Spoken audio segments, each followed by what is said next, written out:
సుందరి. అవి బ్రిటిష్ కాలం నాటి రోజులు.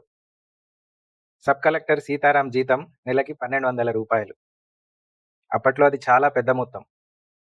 కానీ సీతారాం చాలా పొదుపరి. అతన్ని తన అధికారులు ఇంకా తనకి తెలిసిన వాళ్ళు అందరూ పిసినారి అనేవాళ్ళు. సీతారాం తన జీతంలోని రూ. 900 ప్రతి నెల ఇంగ్లాండ్కు పంపేవాడు. ఈ విషయం సీతారాం శ్రీమతి అయిన సుందరికి మొదట్లో తెలియదు. కానీ కొన్ని రోజులకి తనకి తెలిసింది. ప్రతి నెల సీతారాం ఇంగ్లాండ్కు రూ. 900 పంపడం గురించి సుందరికి చాలా అనుమానాలున్నాయి. అందువల్ల డబ్బు పంపడానికి గల కారణాలను సీతారాంని అడిగేది. అప్పుడు సీతారాం తాను ఇంగ్లాండ్లో చదువుకునే రోజుల్లో అప్పులు చేశానని, వాటిని తీర్చడానికి ప్రతి నెల రూ. 900 పంపుతున్నానని సమాధానం ఇస్తాడు. సీతారాం మామగారు అంటే సుందరి వాళ్ళ నాన్నగారు ఇంగ్లాండ్లో సీతారాం చదువుకునే రోజుల్లో తనకి డబ్బు పంపేవాడు. అయినా కూడా అప్పులు ఎందుకు చేయవలసి వచ్చింది అని సుందరి మనసులో అనుమానం ఉంది. ఆ రోజుల్లో భర్తలను భార్యలు ఎక్కువగా ప్రశ్నించే అధికారం ఉండేది కాదు. కాబట్టి మనసులో ఎన్నో అనుమానాలు ఉన్నా కూడా సుందరి మౌనంగా ఉండేది. సీతారాం తన మామగారు పంపిన డబ్బుతో ఇంగ్లాండ్కు వెళ్లి చదువుకున్నాడు. చదువు ఖర్చులు మొత్తం తన మామగారే భరించారు. ఇంగ్లాండ్లో 3 సంవత్సరాలు చదువుకొని సీతారాం ఐసీఎస్ పరీక్ష పాస్ అయి సబ్ కలెక్టర్గా తన స్వదేశంలో పనిచేస్తున్నాడు. తాను ఇంగ్లాండ్కు వెళ్లేటప్పుడు సుందరికి 19 ఏండ్లు. సుందరి చాలా అందమైన అమ్మాయి. చీరకట్టులో బంగారు ఆభరణాలతో మెరిసిపోయేది. సీతారాం ఇంగ్లీషు చదువుకోవడం వల్ల సుందరి యొక్క సాంప్రదాయ కట్టుబొట్టు తనకి ఆకర్షణీయంగా కనిపించేది కాదు. సుందరి పాతకాలపు స్త్రీలాగా తనకి కనిపించేది. సీతారాంకి సుందరి ఆధునిక యువతిలాగా ఉండటం ఇష్టం. కానీ సుందరి మాత్రం స్వదేశీ చీరకట్టు ఇంకా సాంప్రదాయ అలంకరణతో ఉండేది. ఒక్క మాటలో చెప్పాలి అంటే సీతారాంకి తాను చదువుకున్న ఇంగ్లీషు విద్య ప్రభావం వల్ల సుందరి ఎంత అందంగా ఉన్నా కూడా తనకి ఆకర్షణీయంగా కనిపించేది కాదు. కొన్ని రోజులకి సీతారాం ఇంగ్లాండ్కి బయలుదేరాడు. తాను తిరిగి స్వదేశం వచ్చాక సుందరిని తన ఇష్టానికి తగ్గట్లుగా మలుచుకుంటాను అని అనుకున్నాడు. సీతారాం ఇంగ్లాండ్కి చేరుకున్నాడు. తన విద్యాభ్యాసం మొదలుపెట్టాడు. ఈ క్రమంలో తనకి అక్కడ ఒక పాశ్చాత్య యువతితో పరిచయం ఏర్పడింది. సీతారాంకి ఆ యువతితో స్నేహం ఏర్పడింది. ఆ స్నేహం ప్రేమగా మారింది.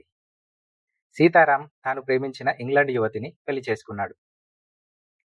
పెళ్లి చేసుకోవడం వల్ల సీతారాంకి ఖర్చులు పెరిగాయి.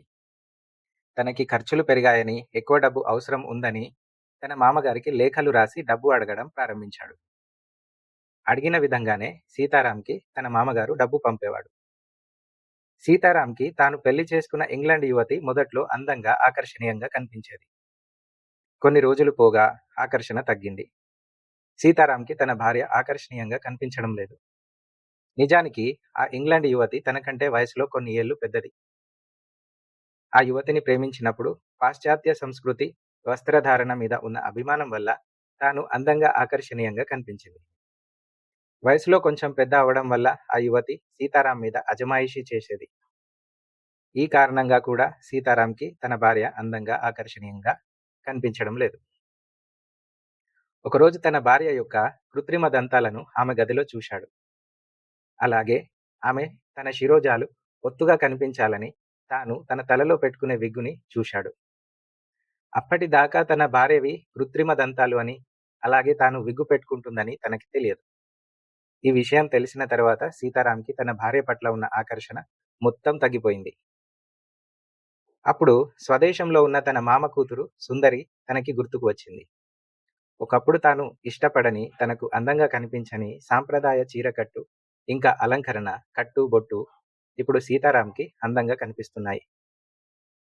సీతారాం నిస్సహాయ స్థితిలో ఉన్నాడు. పెళ్లి చేసుకొని తాను చాలా సమస్యల్లో పడిపోయాడు. ఈ సమస్య నుండి బయటికి వచ్చే దారి సీతారాంకి కనిపించలేదు. ఈ సమస్య వల్ల తనువు చాలించాలని అనుకున్నాడు. కొద్దిసేపు కళ్ళు మూసుకొని తన జీవితంలోని జ్ఞాపకాలన్నింటినీ నెమరు వేసుకున్నాడు. తన మామ కూతురు సుందరి తనకి ఇప్పుడు ఒక దేవతలాగా కనిపిస్తున్నది. కానీ ఏమి లాభం? ఏమి చేయలేని పరిస్థితి. తనువు చాలించాలని ఆలోచన వచ్చినా కూడా కొద్దిసేపటికి సీతారాం తన మనసుని మార్చుకున్నాడు. తన సమస్యకి పరిష్కారం గురించి ఆలోచిస్తున్నాడు. ఒకరోజు సీతారాంకి అనుకోకుండా ఒక వ్యక్తి కలిశాడు. ఆ వ్యక్తి తనకి గతంలో చదువు చెప్పిన ప్రొఫెసర్. అతనితో చనువు ఉండడం వలన సీతారాం తన సమస్యని ఆ ప్రొఫెసర్కి చెప్పాడు. అతను తన శిష్యుడైన సీతారాం ఎదుర్కొంటున్న సమస్యని పరిష్కరించాలని అనుకున్నాడు. అందుకోసం ఆ ఇంగ్లాండ్ యువతిని రాజీకి ఒప్పించాడు.